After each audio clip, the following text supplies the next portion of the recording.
Hola a todos y a todas y bienvenidos a un nuevo vídeo de la química en la selectividad. Hoy desarrollaremos, en base a diapositivas, un resumen del temario de termoquímica y o termodinámica que este año, bueno, mejor desde el año pasado, en el que con el examen antiguo no se tenía en cuenta, pero el año pasado se introdujo por primera vez en los exámenes, digamos, antiguos de BAU, selectividad o como queramos llamarle, ¿no? Este año ya se ha hecho realmente efectivo porque incluso en el currículum, en los temas del libro de química de segundo de bachiller, existe este tema de termoquímica y termodinámica, dando por sentado que de una manera o de otra nos van a preguntar algún tema, algún concepto, algún problema referenciado a este tema determinado. Ya existe la lista de reproducción con los desarrollos teóricos en distintos temas, tanto del primer principio como del segundo. Pero este vídeo quiere ser un resumen sucinto de conceptos justos y necesarios para poder resolver las cuestiones y ejercicios del examen de PAU 2025. Quiero ser lo más, digamos, resumido posible para que podáis aprovechar este concepto de una manera realmente eficiente. Antes que nada, estableceremos una pequeña diferenciación entre estas dos palabras que se utilizan dentro del mismo tema como un concepto determinado. Y digamos que termoquímica es el estudio de los cambios de energía, principalmente en forma de calor, que acompañan a las reacciones químicas y a los cambios de estado. En la termoquímica nos referiremos siempre a calor, mientras que la termodinámica se ocupa de unas leyes que rigen la transferencia y transformación de energía en sistemas macroscópicos. O sea que la termoquímica se centra mucho en el calor y la termodinámica ya habla de otros conceptos determinados macroscópicos como son, y lo vamos a ver, la energía interna, el trabajo, el calor, como los condicionamientos de interacción entre todos estos conceptos. Para ello empezaremos definiendo unos conceptos claves que nos van a servir y vamos a utilizar continuamente para entender el contexto de la termoquímica y la termodinámica. Y es lo referenciado al sistema y al entorno. Es un concepto quizá no demasiado intuitivo, pero tenemos que pensar que un sistema, lo que llamamos un sistema dentro del argot de la teoría, nos estamos definiendo de una manera concreta a un proceso o incluso a una reacción. Esta reacción indudablemente está ubicada alrededor de un entorno suyo en el que puede transmitir con este entorno distintos parámetros termodinámicos, entre otros y como más importante el calor. Por lo tanto, entender bien el sistema y lo que le rodea, que es el entorno, que son las dos ubicaciones y las dos áreas para poder definir todo lo que vamos a hablar a continuación. Y referenciando los sistemas y el entorno, los sistemas, digamos, como pieza clave, que es donde se va a producir el proceso que nosotros vamos a estudiar, tenemos tres tipos de sistemas. Sistema aislado. Es aquel que no intercambia ni energía ni materia. Sería, por decirlo de alguna manera y por entenderlo con una entelequia fácil, es un termo, pero perfecto, en el que no se intercambiaría ni energía ni materia, que si en el termo tenemos una temperatura de X grados, esa temperatura se mantiene inalterable y la materia que tenemos también.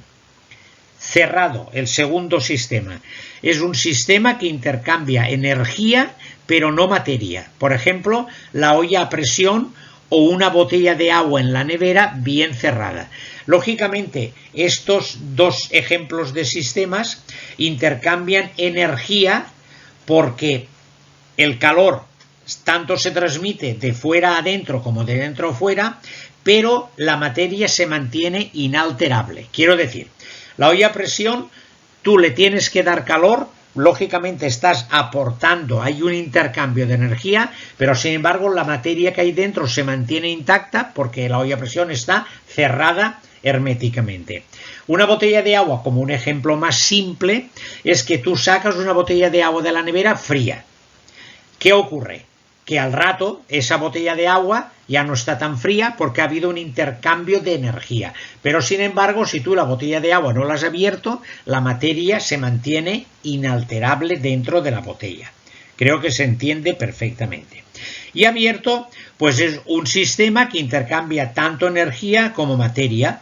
Por ejemplo, pues una tetera abierta o la combustión de la gasolina o la combustión del gas butano, en el que transmiten tanta energía, lógicamente, y para entendernos siempre, en forma de calor y lógicamente materia, porque si tú tienes una tetera abierta o una combustión, la materia dentro de esa reacción también se está consumiendo, porque si es una tetera abierta con agua, esa agua se va evaporando y se va perdiendo materia de esa agua determinada.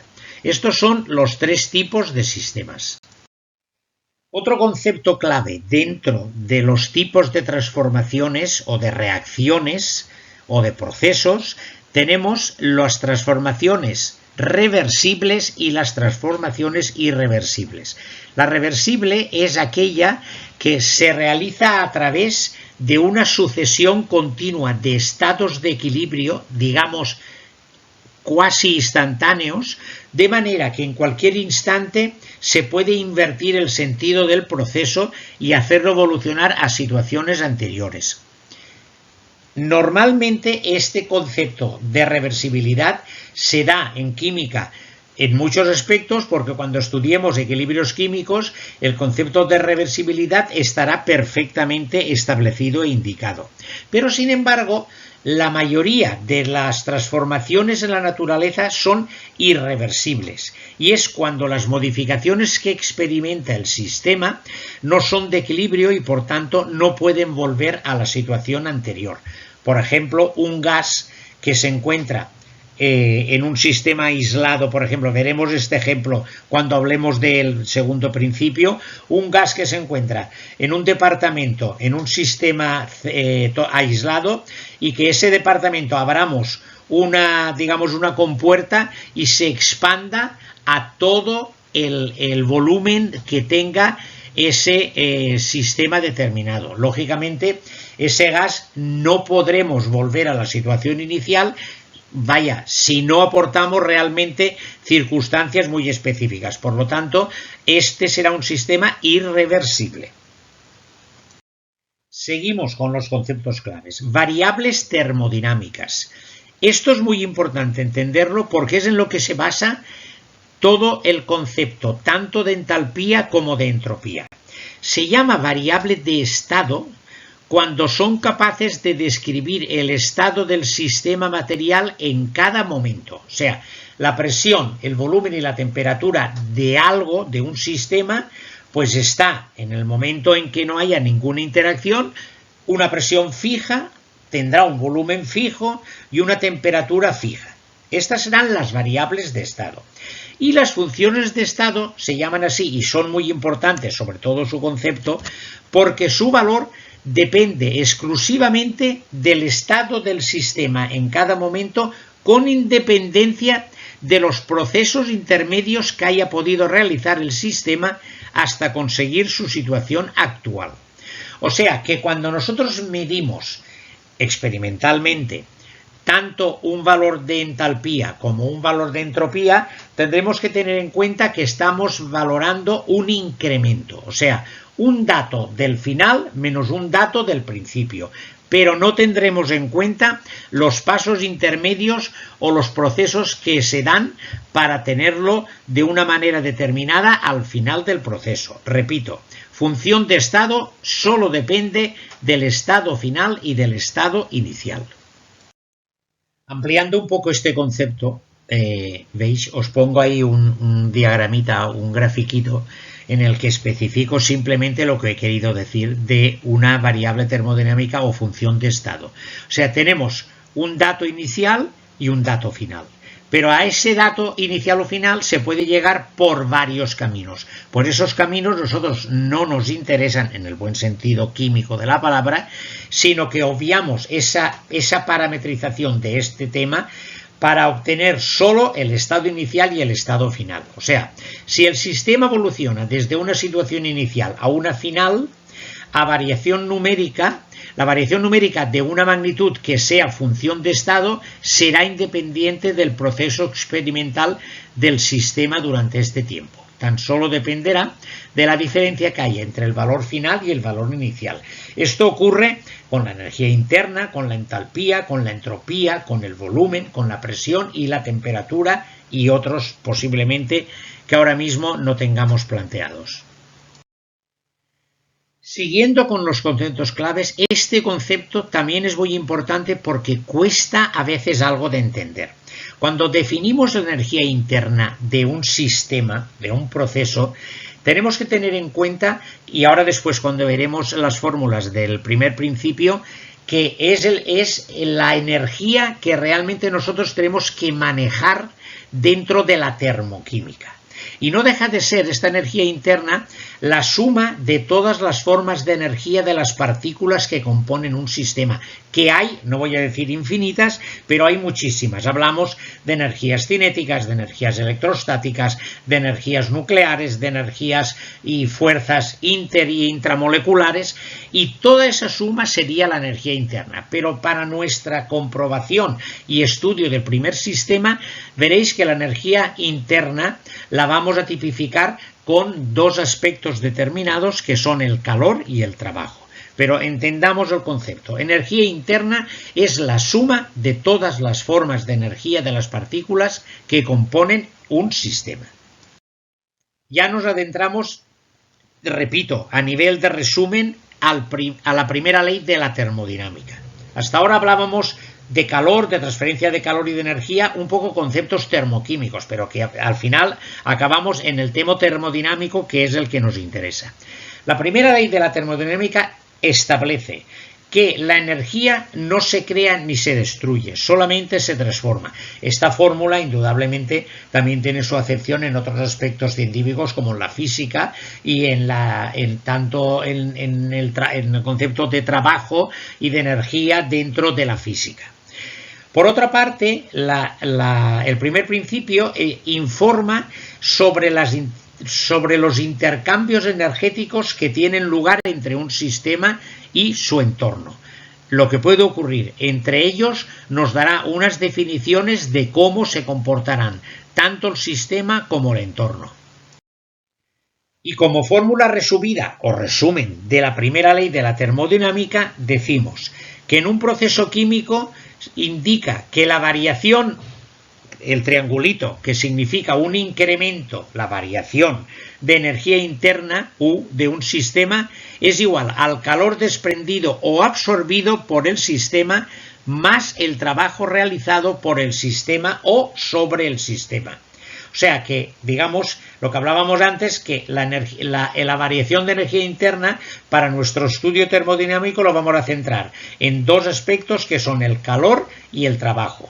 Lógicamente, como el valor de la energía interna es un valor, digamos, constante, las variaciones que se pueden producir dependerán de las variaciones que puedan ocurrir en el calor o en el trabajo.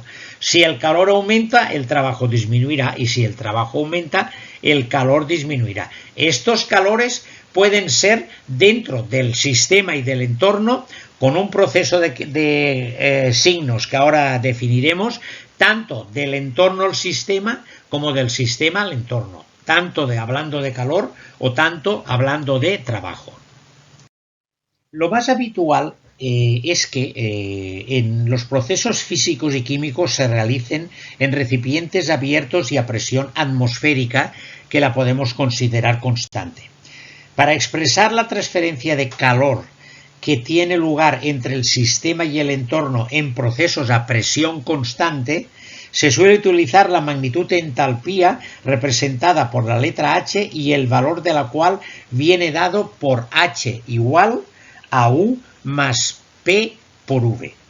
Lógicamente, esta expresión, si el volumen la presión es constante, pero como el volumen también tendrá un incremento, también podríamos colocar que incremento de H sería igual a incremento de U más P incremento de V, porque el volumen también variará en este sentido. La presión no, porque será una presión constante. Es la manera de definir la entalpía de una manera inicial.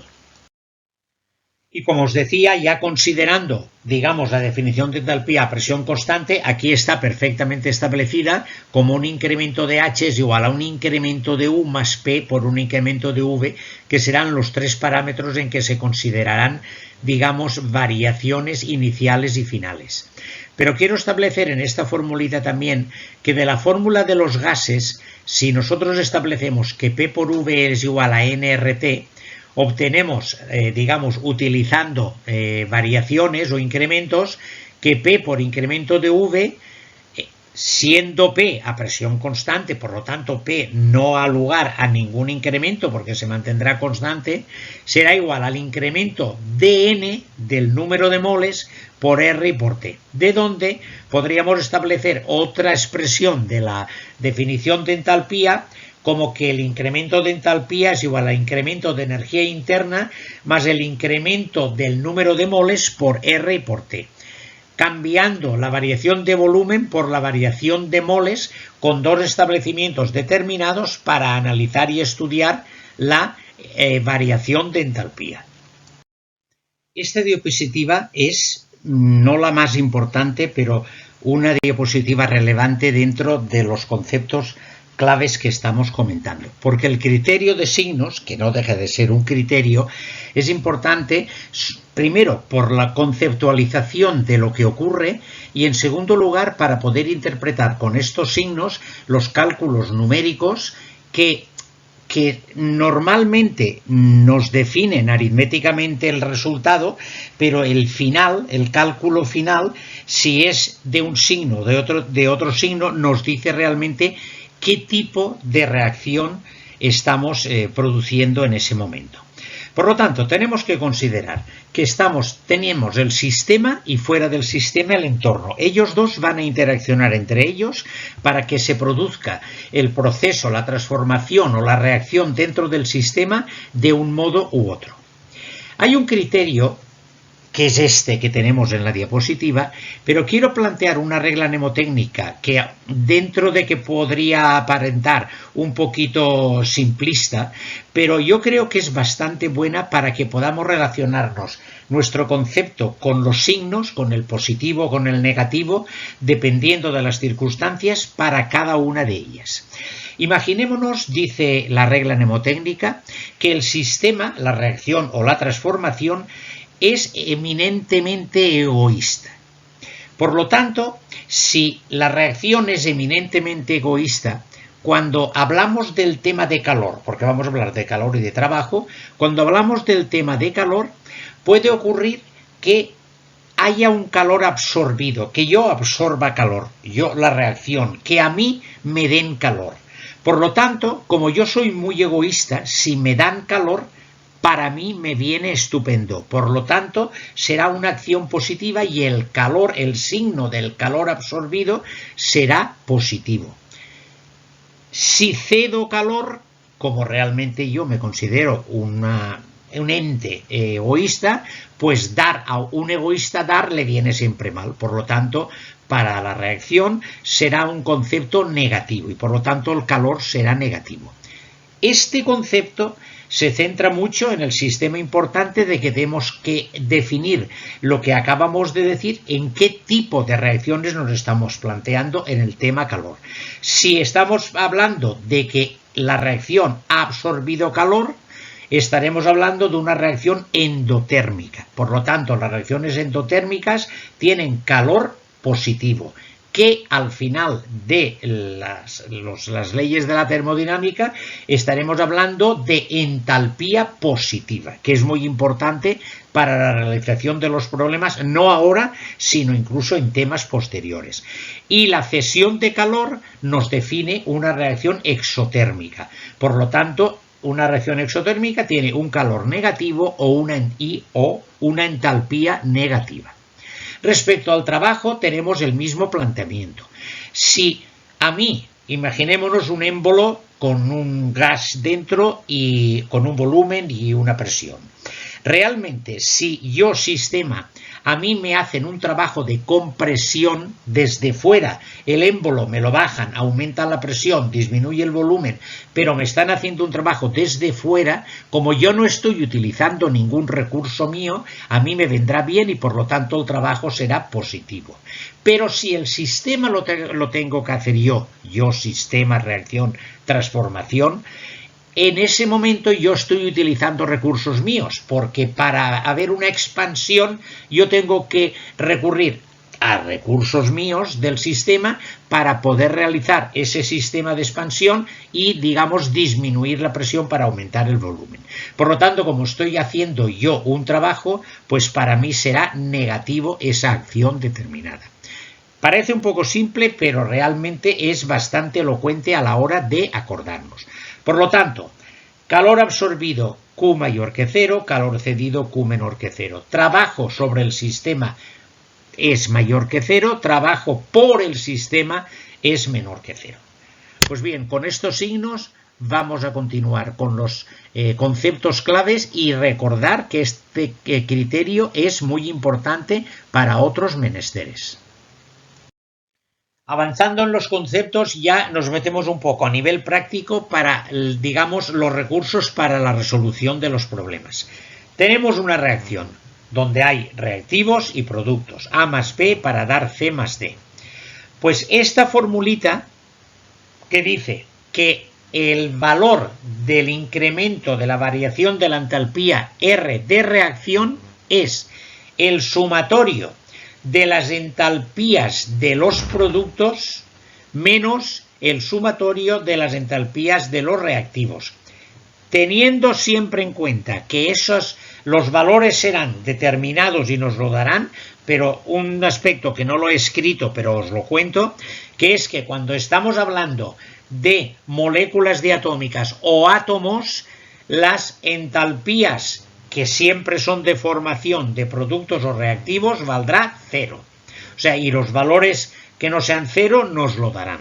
Esta es la fórmula a utilizar para el cálculo de la variación de entalpía, tanto de formación como de reacción, como de combustión, de todas las que se nos presenten. Respecto a estos tres aspectos determinados. Hay un cuarto aspecto que es la entalpía de enlace, que también se utiliza pero con otro concepto, porque la entalpía de enlace en el que nos darán las entalpías de cada uno de los enlaces que intervienen en la reacción será la entalpía de los enlaces rotos, que serán los reactivos, porque primero, hablando de enlaces, los reactivos se tendrán que romper los enlaces y después en los productos formarse unos nuevos. Pues entonces, en la formulita para hallar la variación de entalpía de enlace es los valores del sumatorio de las entalpías de enlaces rotos, que son los reactivos, menos los formados, que son los productos. Como veis, aquí hay una pequeña variación respecto a la otra, porque la otra era los productos menos los reactivos, y aquí digamos que son los reactivos menos los productos, o sea, los rotos menos los formados. Porque siempre, para romper enlaces en una reacción, teniendo en cuenta este concepto, siempre hay que aportar una energía inicial.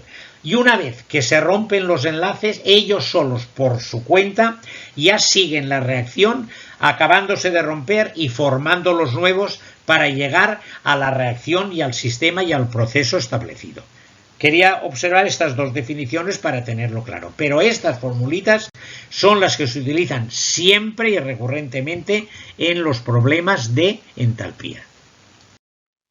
Y ya dentro del segundo principio de la termodinámica, que es donde vamos a hablar de la entropía, reitero una pequeña introducción en lo que he dicho anteriormente cuando hemos hablado de transformaciones reversibles e irreversibles. Es lo que os contaba. En general, todos los procesos naturales son irreversibles. Imaginaros este ejemplo que os pongo. Un gas ideal que se expansiona en el vacío. Es un sistema aislado en el que no hay intercambio.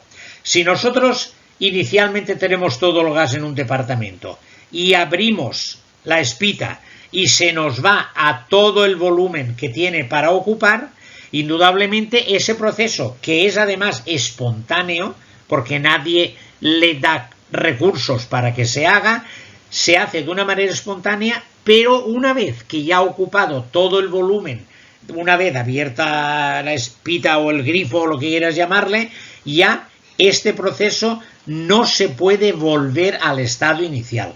Sería necesario comprimirlo, con lo que requeriría una aportación de energía desde el exterior en forma de trabajo.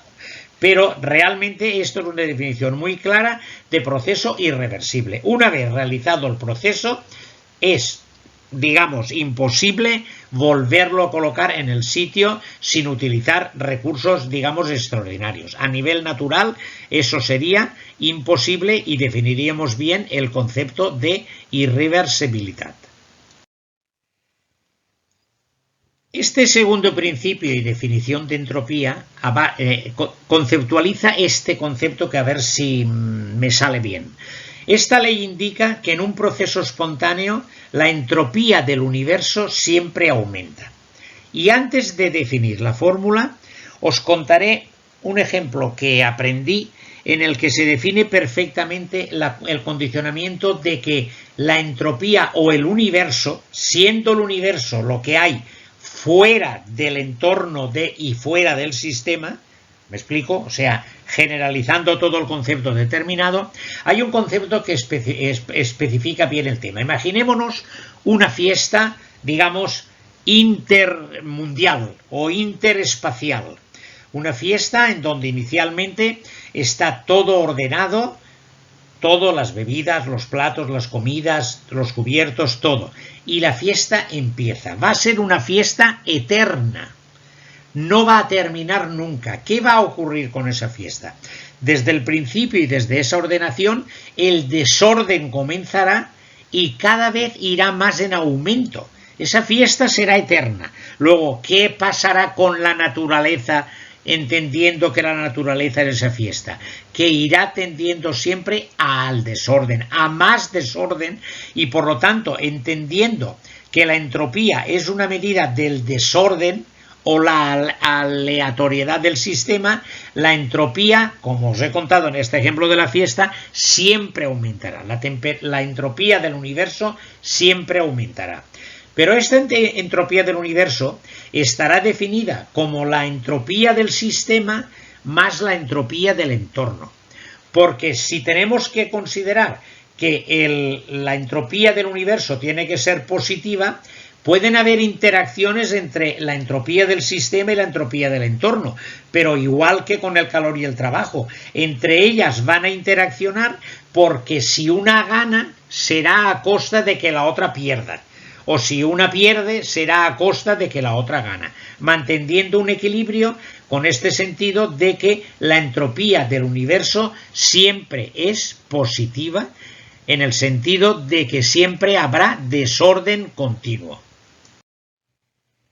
Pero a nivel práctico, para poder establecer estas relaciones entre los conceptos que hemos hablado hasta ahora de calor, transferencia de calor y sobre todo transferencia de energía,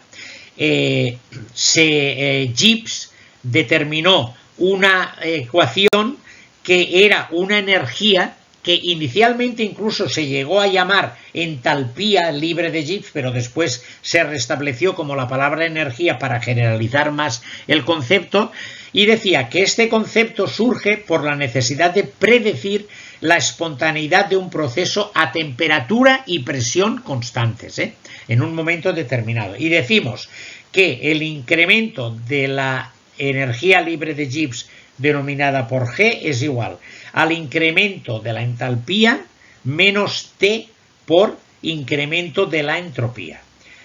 La condición de espontaneidad de esta energía libre de Gibbs es que la energía libre de Gibbs tiene que ser negativa para que la reacción o el sistema sea espontáneo. Y esto es muy importante, la espontaneidad, para poder analizar experimentalmente o predecir qué ocurre con un proceso determinado. Y hasta aquí, con esto, tienes una base sólida para abordar ejercicios y cuestiones de termoquímica y termodinámica.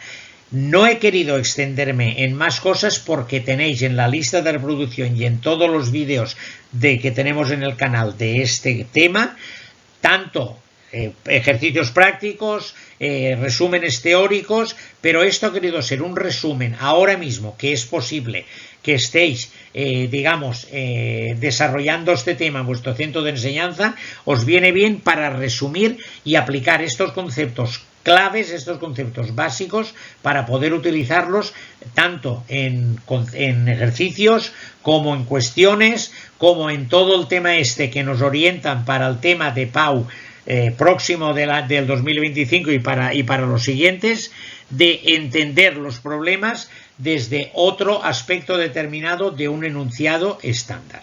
Por lo tanto, os dejo en la descripción los enlaces a esta lista de reproducción de este tema específico, donde tenéis toda la información necesaria para cualquier consulta. Por lo tanto, si ha sido así, hasta el próximo vídeo y, sobre todo, darme like si he sido útil también en este momento y, sobre todo, suscribiros para seguir aumentando esta familia que cada vez es mayor y cada vez estamos logrando los objetivos que yo me propongo de ayudaros a aprobar el examen, en este caso, de PAU para el año próximo que viene. Hasta el próximo vídeo.